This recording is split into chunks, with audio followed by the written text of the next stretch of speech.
What is going on, you guys? Welcome back on in to the Takedown on SI YouTube channel. We are here yet again for another premium live event prediction show. It is Survivor Series War Games. I'm not even going to try to pull the William Regal because I would do it no justice, but it is War Games this weekend in San Diego. WWE taking over Petco Park, the home of the San Diego Padres.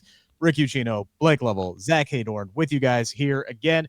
Make sure to give this video a like. Subscribe to our channel if you haven't already. That way you get all of the great content that we put on this channel, whether it's Pro Wrestling Weekly every Thursday, except for this week because it was Thanksgiving, with Zach and Blake live every Thursday at noon. Zach and I occasionally are on here breaking down a topic of the week with takedown discussions as well. Our exclusive interviews. I dropped one, if you missed it, on Thanksgiving Day with Lash Legend, who will be involved with the women's War Games match this weekend. We will get to that. But, gentlemen, we will start. There are two singles matches on this card. Right now, I would not be surprised if they added a fifth. I don't know what they could add, but 5 usually seems to be about the sweet spot for Triple H, but both of these War Games matches are going to eat up a ton of time on this card. So for right now, we got 2 singles matches. One of them is for the Women's World Championship, as Stephanie Vaquer will defend against Nikki Bella. Now, I have issues with this match. Why is it happening now on this show? That's my question. And the only thing that I can come up with is Nikki Bella's from San Diego, so they're giving her a world title match in her hometown. This woman hasn't won a match, at least a singles match, since she beat Chelsea Green in her first singles match back in WWE. I hate the fact that she's getting a world title match just because she clocked Stephanie Vaquer from behind a couple of times. This feels very, very rushed. I don't think she has a prayer in winning unless Brie Bella comes back and helps her win. I guess that's a possibility in their hometown. What say you, Zach? What are you thinking? What are you feeling on this? Man, one? You threw curveball at me just now by bringing up the Brie Bella thing, because that for some reason did not cross my mind until you just mentioned it. So I think that is reasonable, like to predict that, hey, she might come back, that they could help her win. But here's the thing. Could it happen? Yes. Do I think it will? I don't. I think Stephanie Vaquer is winning this match, and I think she's winning it pretty definitively. Stephanie Vaquer is still like on her climb up. And this feud, while like out of left field, I think has been good for one reason. For one, really, it's been not so great for the reasons you laid out, but I think it's been good for one reason. And that is, I think it's good to see Stephanie Vaquer in like a clear babyface heel, good guy, bad guy feud. Like, I think that if you're going to be a top person in WWE, like you got to be able to pull that stuff off. It can't just be about having great matches, which we all know Stephanie Vaquer can have, but you've got to be able to go deeper than that. And she's been able to show a little of those chops in this feud. So I don't necessarily think this is going to be the last match between these two, but I do think Vaquer is going to get the W. There is something to be said here, Blake, about being unpredictable, because nobody coming into this match, and I looked at the betting odds for this match, it's not great for Nikki Bella. But it was equally as bad for Samoa Joe heading into Full Gear last weekend, and we all know how that turned out. And in very similar fashion to what I laid out with Brie Bella coming back, you had Hook, who played the deciding factor in that cage match with Hangman Adam Page. There is something to be said about being unpredictable, and I feel like so many of WWE's title reigns become stale in one fashion because you just don't feel like the champion is ever in really any danger of losing their title. I think that's what's really hindered Cody in both of his reigns now. And then when you, on the other end, you know when they are going to lose it because they telegraph it so much. So there would be part of me that would go, you know what? I would be all on board for a shock title change here. But at the same time, you're upsetting the apple cart, as Zach alluded to here with Stephanie, if you do that. Yeah, I think that's the thing is like it's an idea to swap the title, but you're Is kind it of a good idea? undoing. That's the question. Yeah, it's an idea. Now, whether or not it's a good idea, that remains to be seen. But I think it's, if you're making, which we're all in the process of doing right now, making your 2025 lists and like your top 5 like women of the year and all of this other stuff. I mean, even despite I think somewhat lackluster at times of how they've used Vaquer on the main roster versus NXT, um, she's been tremendous, and I'm just like, are you really gonna throw that away to have Nikki Bella beat her in what, her second singles win in like 7 years or something like that? I don't think that's a great idea. And like you said, I think the whole reason this is here is the whole hometown connection and all that. I don't really see the scenario with Brie or anything playing out. I could be wrong on that. They love their moments. They love to shock people. I get it, but I can't imagine a scenario where Stephanie Vaquer is not the champion coming out of this thing. And I think to me, it's more so keeping the belt on her is important for now, because I think eventually you want to have a returning Liv Morgan. You want to have some of these other combinations to work with. And I just don't think you need to take the title off of her to get there. Plenty of time to get it back on her if you did change it ahead of WrestleMania. It doesn't, like, Nikki Bella doesn't need a long reign. Like I've said, not every title reign needs to be an endurance test. But I think there is something to be said, though, for the story with Nikki Bella, with now her being a heel, that she wants to come back and be the diva that can run the women's division. And I like that story. And if they did it, having Brie come back to help her win the title, steal the title from Stephanie Vaquer, and then having Stephanie win it back, say, I don't know, at the Royal Rumble, somewhere around there, that would be a nice little story. And then you can start building toward whatever the WrestleMania plans are, whether it's Becky Lynch versus Stephanie Vaquer. I would personally love to live in a world where you have the Bella Twins facing Paige and AJ Lee for the women's tag team titles at WrestleMania next year. Like, please, for the love of God, sign me up for that. Wow, yeah. And that's not that far-fetched if you really think about it. That's on the table. It's definitely on the table. It has to be. But, do I think they go that route this weekend? I don't. I just don't. I feel like this is going to be very paint by numbers. Stephanie Vaquer will win. I am very interested in seeing this match because Nikki Bella has really started to knock the rust off, and you're starting to see her get her in-ring chops back.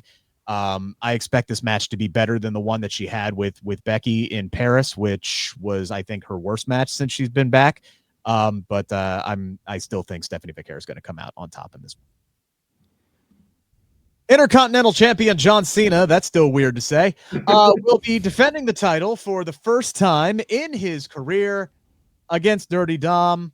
Also, the hometown hero. I got to call him a hero on this one. I don't know. It's John Cena. It's Dom. It's a rematch from what we saw in Boston, just reversed. John Cena wins the title in his hometown. Is he going to lose it back in Dom's hometown here, Zach? He is going to lose it here. I think he's going to lose.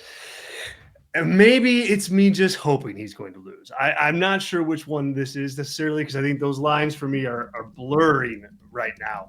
I'm looking at this more from like a non-storyline perspective, and more so just things that Cena has said about Dominic Mysterio in particular, and just what we know is coming from John Cena. And I just don't see value in Cena holding the Intercontinental Championship for that last match. It's not like, LA Knight or Gunther or Solo Sikoa or whoever the fourth person is going to be. Like, the Intercontinental title is even, I would say, like a level below even those guys at this point. Like, I don't know that the IC title adds anything for Cena to be walking into Saturday Night's main event with that title. I also don't think Cena losing to Dom here hurts, the notoriety of Cena's final match at Saturday Night's main event. So WWE has a situation where they can have Cena do this job, put Dom over, and still have just an enormous match on their hands for Saturday night's main event, whether it is Gunther or LA Knight or Sikoa or whoever. So I think they just kind of take the title out of the equation here. Dom gets it back underhandedly. Yeah, again, not to play. I swear I have more creative ideas than just, hey, bring somebody back and they interfere in the match. But since I don't think we're getting Brie Bella, I would love to see Liv Morgan show back up this weekend and help out. See, like that would be cool. That'd be very cool. You can have John Cena fight off, the rest of the Judgment Day, at least Finn and JD, and get them involved. You can have that happen, and then Liv Morgan provides the necessary distraction, or she pulls a ref out, or something like that to allow Dom. The thing is, they have been very, very creative with how Dom is winning his matches and just pulling off this Eddie Guerrero routine and gimmick, and doing it in a very, very creative way. And the fans actually love him for it. Like, usually if you rip off somebody's shit, they hate you, but they love Dom for literally just doing Eddie's shtick, and it's working to a T. I think he will win the title back underhandedly, and I also do think that means that we've seen John Cena win his last match in WWE, because I don't believe he is winning his final match at Saturday night's main event. I think he's going to lose to Gunther. My personal pipe dream was to have him face Sheamus for the IC title, and then Sheamus win the IC title off of John in his final match, and not only retire him, but finally become a Grand Slam champion at Saturday night's main event. I thought that would have been perfect. Sheamus, obviously, I don't think he was going to win the tournament anyway, but he got pulled because he got hurt. So that idea is out the door. Dom's going to win. John will lose to Gunther. That's my prediction. Blake, what do you think? Yeah, I mean, like, the whole thing to me is like, in the last time is now tournament, we haven't really heard a lot from the participants anyways, but how many people have mentioned, boy, not only do I want to face John Cena, I want to win that Intercontinental title. No one gives a flying what about the Intercontinental title in this tournament. So I think that makes all the sense in the world to be like, well, we don't care about it because we know he's not going to have the title when we get to that point. And I don't think he needs it. I'm with Zach. I thought that from the beginning. I just think having the title on him was a nice moment. It was a nice thing to do on the way out, but he doesn't need it for the final match. The final match sells itself. And my guess is this is something where it's like, I had to look back on Cage Match because I've probably seen the 3 matches that John Cena and Eddie Guerrero had back in 2003. There's probably something in that match they will call back to for the finish for this one. I have no idea how they played out. Maybe I can find them and watch them before we get there. But that may be something to look at, to say Dominic's going to pull out an Eddie here. He's going to get the win somehow. And I just think you have Cena going in.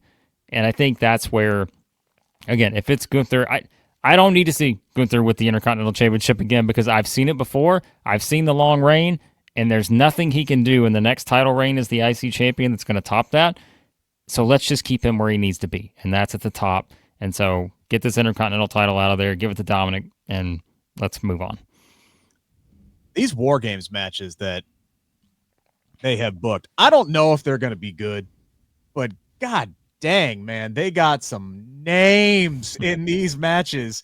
Like, with no disrespect to Lash, I'm like, one of these things is not like the others, and she is in a hell of a position for this matchup. And I really hope they give her a chance to shine in this one, because that would really help solidify her since coming up to the main roster. But it's I guess Team AJ Lee now, even though she was the 5th person. These graphics are weird. I don't know who the captain's supposed to be anymore.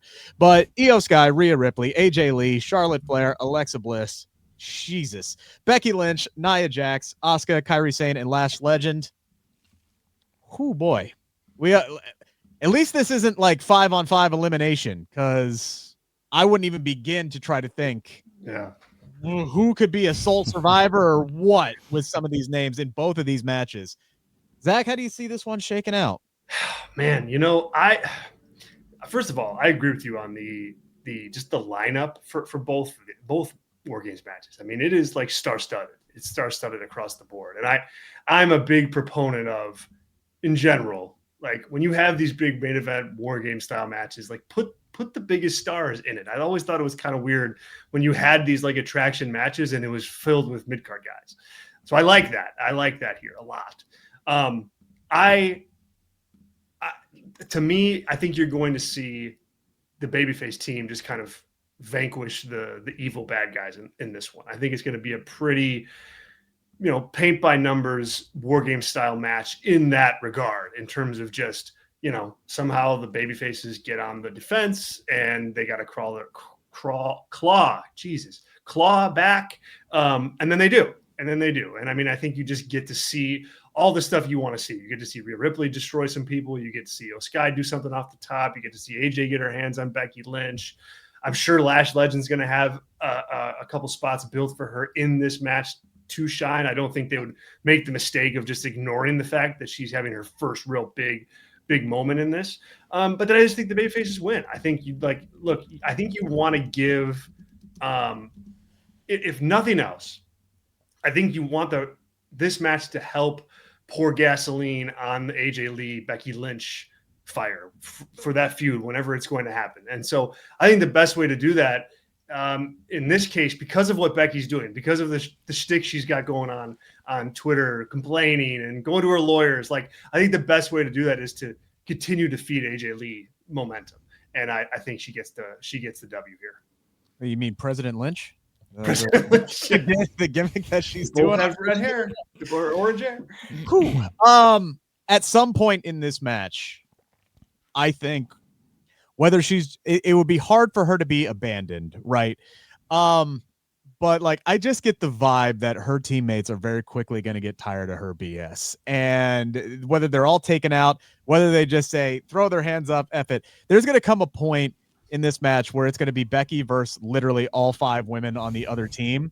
And they're going to take turns just beating the crap out of her until AJ decides to take mercy and put her in the Black Widow, and she's going to tap again. That what I think is going to be interesting, and I really hope that happens. I hope Jessica Carr is the referee for this match. Oh, yes. Oh, she's got to be. She's got to be, right? 100% has to be. Yeah. Becky Lynch has been, brought in. She missed last year's because she wasn't contracted with the company. But the 2 previous WarGames matches, she was brought in as the ringer and ended up getting the win in both of those matches. I think this time around, she's being brought in as the ringer to lose this match. She's going to put over the babyface team. I do like AJ Lee to get the win, and what will be, by the way, guys, her first cage match ever. What? Just you got to think about the era that AJ Lee was. I know. In, I just figured that at some point she would have been in one. That's crazy. The fact that she gets to come back in her second match in a decade, and it's WarGames. That is insane. It's really, really cool. This is an environment built for her. She's going to go nuts in this thing. I like her to get the win ahead of what I believe will be a singles matchup between AJ Lee and Becky Lynch at the Royal Rumble. Blake? This is why Rick is the greatest of all time. And it's not just me saying it. It's Zach said it, Sports Illustrated saying it, everyone's saying it. There will probably be a list made out there in the next 24 hours now that we've come out with this ranking here of Rick at number 1. Please do it, folks. It gets you some good engagement out there. But I'll tell you this. You went exactly where I was going to go. The promo on Raw on Monday where Becky is just completely running down her teammates and they're just giving her the eye. You're going to have that visual where she is looking up and all 4 of them are like, to hell with you. Good luck. What's about to happen. I think it's absolutely built for that. And let's be honest too, WWE is about teaching life lessons, folks. And they are going to teach some lessons in this match about how you can't bully your teammates here. And you also can eventually get along with your biggest rival. And they are going to play that, I think, throughout the entire match with Charlotte and Rhea. And I think eventually they come together. Now, the reason I'm predicting that for this match is because there's another match where they're not going to teach you some good life lessons, and it's going to be the next one because I think it's going to be the opposite in that one. So I am also picking this, and here's a stat for you. I did not realize this until I looked it up. The babyface women's team has won every single WarGames since Triple H took over on the main roster. And I'm like, are they going to break that streak? Maybe, but I don't think it's happening in this scenario. I think the streak continues. So here's my thing. So let's put the graphic up one more time, just to remind. Who takes the L on the babyface team? Yeah. I think realistically, hell, I mean, in all sincerity, it's not like they protect Asuka that much anymore either. You could pin any one of the 5 or make them submit on the heel team, and I wouldn't be shocked. You're not beating AJ Lee in her second match, her first cage match, WarGames match. Like, I guess Alexa, maybe. Well, that's where here's what I would Alexa, say. If you wanted to go bold, okay, and you want to say you're going to pick the heel side, what I would do, and I don't know if they're going to do it, but if you say, all right, Lash Legend, we brought you up. We are immediately saying, here is someone to be reckoned with. You have her somehow pin Rhea after Charlotte screws Rhea accidentally or not, right? And I think that fuels that story, but you give Lash Legend that moment. Now, that's what I would do. But again, that to me is the only scenario I think where it really plays out for your most impact if you did it that way. I want to be shocked. I want to be shocked. I want to be surprised because I feel like the three matches, I feel like every match on this card is predictable. Honestly, very, very. I don't think we are going to disagree on anything for this show. Foreshadowing for our main event, which I believe will be the main event. But yeah, sorry, Zach, not to cut you off. You were about to say something. I was just saying, if we're talking possible scenarios, I mean, if I use my pour gasoline on the Becky and AJ Lee fire as like a side goal of this match, you could just have Becky just beat AJ too. Like, I don't think you don't want to beat AJ this soon in regular build match world, but AJ's kind of already this made person. And if you're trying to build to a match between her and Becky sooner than later, you could use this opportunity to get some heat on Becky. Now, again, I didn't pick that. I don't think that's going to happen, but it's a potential scenario in terms of finding somebody on the babyface team to lose, because you're right. That's a hard find, no matter which way you go. Yeah, for sure. By the way, I'm also just looking forward to Io Sky going crazy and she puts the trash can on her head and jumps off, right? Definitely. That's got to happen at some point. It's got to happen. This will be her 7th WarGames match. Oh my God. 7th. Wow. By the way, some history could be made here as well, because Bianca Belair has the most wins in the history of women's WarGames at 3. Becky, Rhea, and Io have the chance to tie her. They are all in second place at 2. Our main event will be the men's WarGames match. Good God. It is, again, I thought this was Punk's team, but we got Cody center stage. QB1, I guess. We got WWE Champion Cody Rhodes, World Heavyweight Champion CM Punk, Roman Reigns, somehow the third guy on this team, and the Usos against Brock Lesnar, Braun Breaker, Bronson Reed, Drew McIntyre, and Logan Paul. Have at it, Zach. Where are we going with this one? I mean, first of all, if I'm Cody Rhodes, I'm going to take a picture of that and I'm going to frame it because he's in front of Roman Reigns. And that doesn't happen to CM Punk. And CM Punk. That does not happen. Normally it's Roman front and center. So Good on you, Cody. Good on you. Look, I think that they've done a nice job with this match. I like the fact that it's kind of a simple build in terms of just, you got big stars on one side that don't like the big stars on the other side, and you've seen that play out on TV for a few weeks. Sometimes I think it can be that simple and that easy.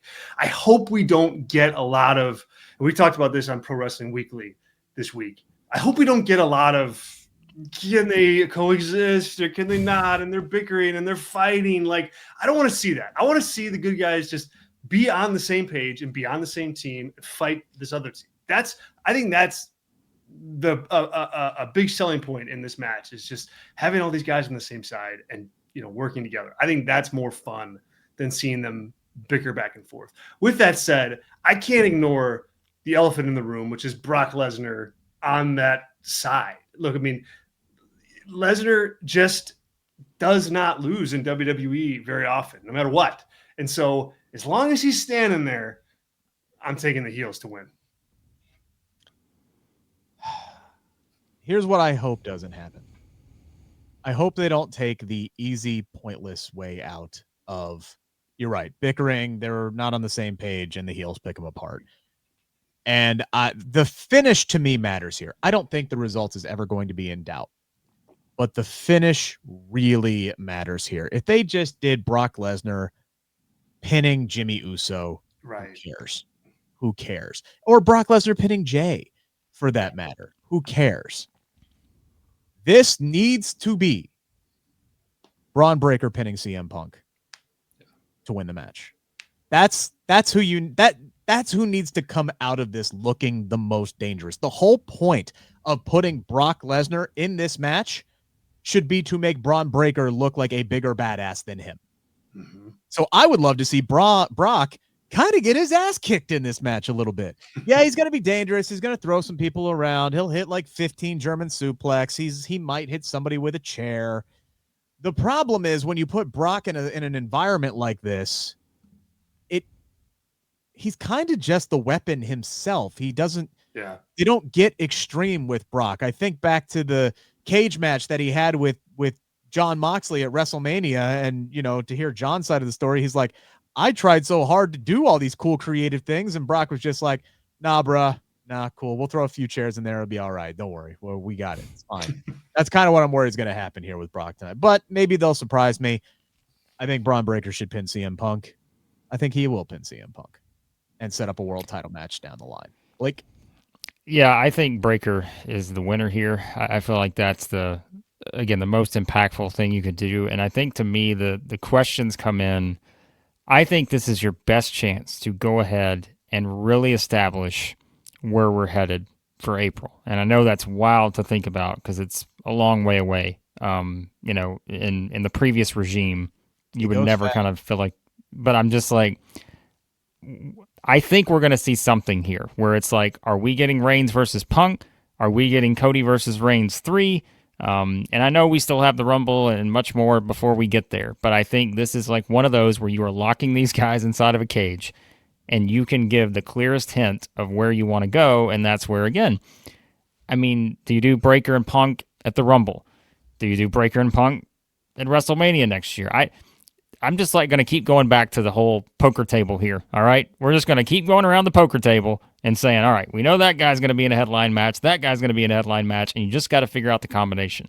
And that's where I do, as I laughed about the life lessons a minute ago, I don't think they're going to get along. Like Bad News Barrett style, Zach. I'm afraid I've got some bad news because I think they are absolutely going to play up the can they coexist. And you know how many times we're going to get those moments where it is wrestler A, B, or C talking into the hard mic here, and it's just them pondering life and thinking about their next move. You know we're going to get that. But I think the one person not to discount in this whole thing is Jey Uso, because Jey Uso has been the story of this entire year. Like, everything I feel like runs through Jey Uso. They played up him and Jimmy being on the same page so much to where Jay's going to do something here that's going to piss some people off. And so don't discount the idea that Jay's going to factor into this thing somehow. But I just think Braun pinning Punk too, I just think that's the best direction. If they wanted to go a step further and have Braun pin Cody, that may be something too, to have really people, perking up a little bit. But that to me is the finish. And I hope Brock is not involved in the finish because I don't want to see Brock versus Cody, Reigns, or Punk. I don't want to see any of them. So I think I think Brock's match at WrestleMania is going to be the previous match that they wanted to book for him at WrestleMania just 3 years later. Yeah. I think he's going to go against Gunther at WrestleMania. So in that sense, it doesn't make any sense whatsoever to have Brock win this match. It just doesn't. He doesn't need to. He can come in. This man is going to be the last man in the damn match. The second to last, because the heels have the advantage in this match. We know who the women's advantage is. I just didn't say it because spoilers. So he's going to be the second to last person in this match. He's going to clean some house until, whoever's last, maybe Reigns. I think that would make some sense. You bring Brock in, he clears out the baby faces, then Reigns comes in last, and you get that big Brock Roman stare down that they love to do anytime these guys are together, and they'll start throwing some haymakers, and we'll get to the finish of the match. Wasn't it Punk who stepped in front of Reigns last year to go before him? So what if I bet they'll do the opposite. Reigns blocked it. Or what was the? And then that's right. Okay, he did the that's whole. What happened. Nope. Yeah, and then I forget who he sent in instead. That's right. So maybe Punk does that. Maybe he blocks Roman and Roman goes in last. That would be fun. Yeah. That would be a nice little callback. That would be good. But I think this is one of those pay-per-views, kind of like we talked about with Full Gear, where this is going to be, kind of under-promised a little bit, but it's going to over-deliver on story. I think something impactful is going to happen this weekend. I don't know what it is, but something impactful is going to happen that's going to get us hyped up for the next pay-per-view, which will be, believe it or not, the Royal Rumble. That's crazy. That's the next one. Unless you want to count Saturday night's main event on December 13th, which I don't. That is a Peacock special. That's not a pay-per-view. Thank you guys so much for tuning in. A half hour for 4 matches. That's got to be a record for us. We appreciate it. Again, give this video a thumbs up. Subscribe to the channel if you haven't already. Check out my interview with Lash Legend. And we will be back next week with a lot more. All of our Survivor Series fallout, including on Pro Wrestling Weekly Thursday at noon. Until then, hope you enjoy the rest of your holiday weekend. Take care, everybody. Be safe.